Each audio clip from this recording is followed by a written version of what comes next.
for Eldas constituency. I want to speak to a very important player, and this is not only serves as the UDA Secretary General, but also as an Iyala Member of Parliament. And Senator Hassan Omar, you spoke about what will follow at the party once this entire process goes on. You sit at a very critical position as the Secretary General of the party.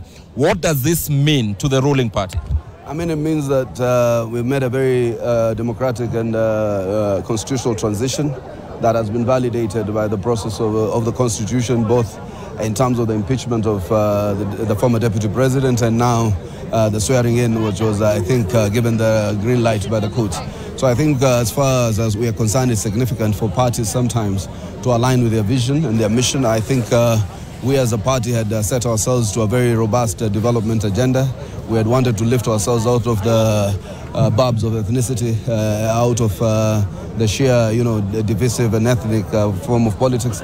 I think to a large extent now we are getting an opportunity to reset and recalibrate our politics, because there was a very toxic and very disruptive deputy to the president. Well, this is happening at a time when your party, the UDA party, is the ruling party, and indeed many would say then that you have led by showing example that tribalism, regionalism has no place in the country. However, many would ask, how was the atmosphere even in the party? Because it's something you've not spoken about even before this. It had to come from members of parliament to initiate. But how was the atmosphere at the party in terms of the leadership, and what do we expect also moving forward in terms of the leadership changes which you had hinted to previous days? I think we already have made the transition in the party. There is a former Secretary General who we also had felt that had not necessarily lived to the founding vision and mission of the party. And therefore, we have been able to stabilize the politics in the party and the administrative aspect. We are now in the process of rebuilding the popularity base of the party and doing a robust marketing of the agenda of the party, which is the plan, which is our manifesto, bullet by bullet. So I think to a large extent, this also completes the transition on the basis that we are now aligning the party, the leadership, and the government to one common sense of vision. That popularity that you are speaking about, even as I, in a short while, hand over to my colleague Margaret Kimathi, that popularity of the party that you are speaking about is one thing that right now Kenyans are really discussing.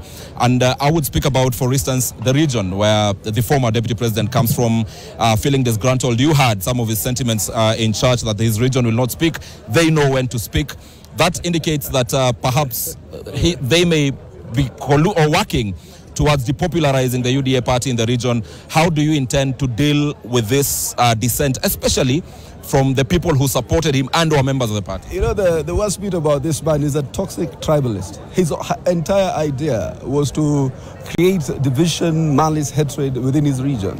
I think what he has done is to lead a process where he is trying very hard to isolate the region from the rest of the country. But I can tell you without a doubt, Kindiki, if it is about Mount Kenya, Kindiki also comes from Mount Kenya. But it was not based only by the fact that Kindiki comes from Mount Kenya, but it was based on the fact that Kindiki has exhibited over his political career intellect, moderation, measured, he's quite measured, and he's been just a good human being.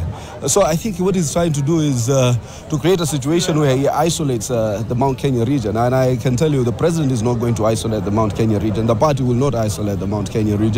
And there are extremely well-meaning leaders like Kimani Ichung'wah and others who will make sure that the development agenda for the region, as we had committed ourselves to many years at the time of campaigns, will still be delivered bullet by bullet. Thank you very much. Thank you very much. Hassan Omar is the Secretary General.